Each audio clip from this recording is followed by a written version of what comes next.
Okay, so we're talking about some charts that I'm working on here. We have, this is 228, we got 227, where same thing, working on different patterns. And 227, we're starting to look at uh, going across this pattern. In other words, throwing a long pattern into our short pattern circle.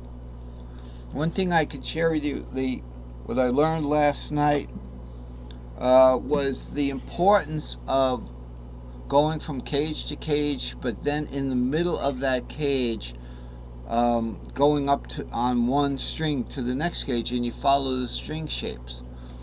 So what are the string shapes? They're right over here. They're up here.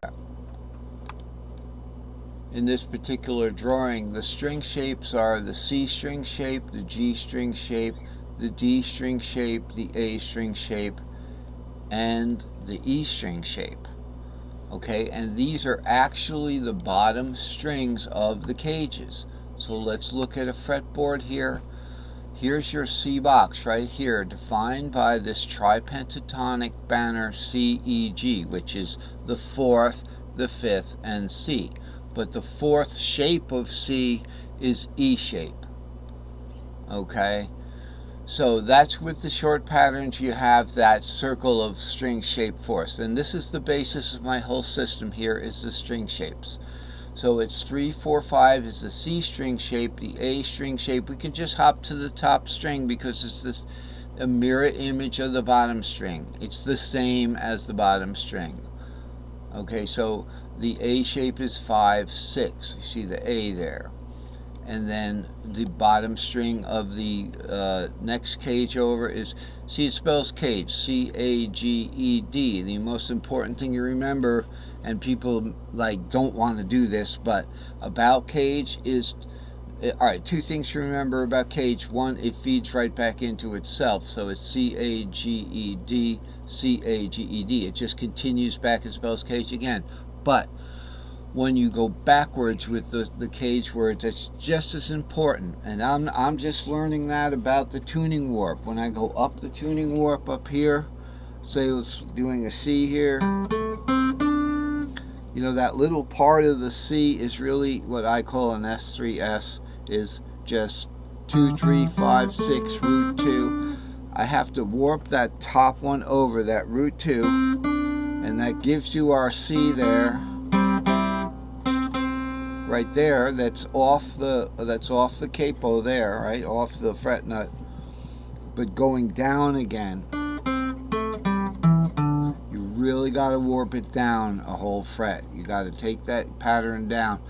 You know, whatever you have to do in your mind, whether you want to envision what it'll look like once it's played like that, or just do it, you know, like they used to call it, the difference between Java programming and C programming is Java programming was compiled line by line.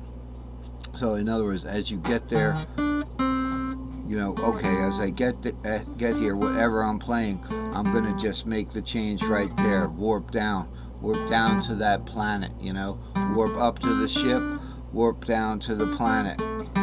Okay, the planet's down here, the ship's up here. So that kind of thing. Very important. I like to talk about things that I'm really afraid to do, but so let's look at this. The string shapes of the bottom strings. Each one of these letters represents a string shape. It's a label. It's not a note, and it is surrounded by its notes. And 7 and root and 3 and 4 are half steps. They're together. So these are the string shapes. G is 6, 7 root. E is 7 root 2, D is 2, 3, 4. Notice it's the same on the top, and here's the D banner. Now this is a tripentatonic banner, so that it covers the 3 and the 7 here, although the 7 is blackened because the 7s and the 4s are blackened, because if you want to play pentatonic, I had to have some way to look at the shapes otherwise. So the D pentatonic's easy, just an S3S, 2, 3, 5, 6, root 2, and then an S2C on top. Now this is actually an S3D right here, an S3D short, okay, and the long one would be with the 4th. So this is the system to reference the letter.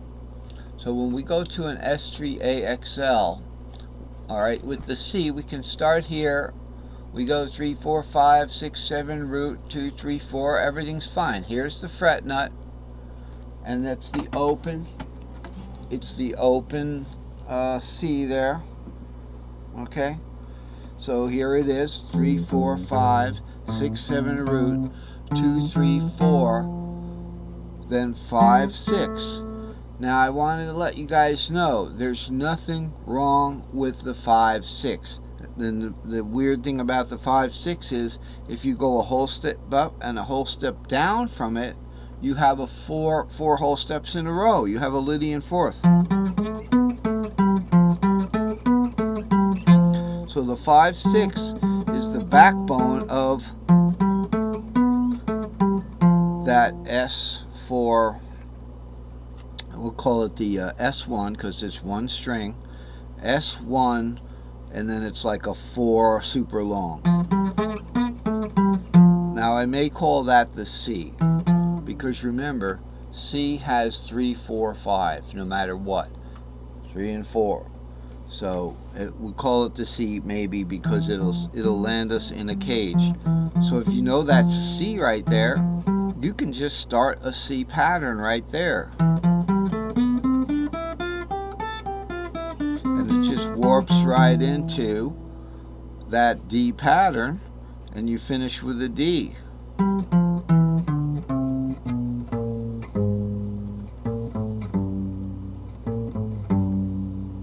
Okay, I think I was in a funny key there.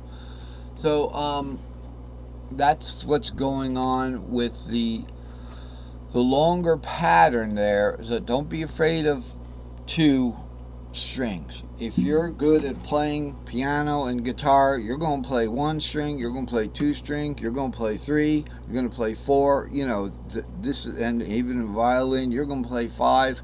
If we want to do double string shapes, which is like the new chart I'm working on, 229, is up here. We're looking at these double string shapes. So somebody was talking about a double string shape pattern. So this is what I did. I made a little circle of double string shapes here, CA, but then we skipped G. So we start here, S1C, S1A. We're going to skip the G and we're going to go up 1 string. And it goes something like this. It goes CA, so it would be, that's it, 1, 2, 3, 4, right there. And then ED, 5, 6, 7, root. Like that, okay? One more time is 3, 4, 5. All right, well, with the C, I was just counting fingers on 1, 2, 3, 4. It's 3, 4, 5, 6, 7, root 2, 3 for the ED shape. Then to the AG shape is 5, 6. All right, the E, the total double. Where is it written? It should be written here. Double string shape. A diagonal ramp pattern. Short patterns. X means skip that string shape. This is a double string shape pattern. Okay, that makes it easy. So it's the C string shape to the A, and then the E string shape to the D, and then the A string shape to the G string shape, then the D string shape to the C string shape, then the C string, then the G string shape to the E string shape, and then C to E, C to A again. Touchdown. So that's it for now. We'll have more on this lesson later on today.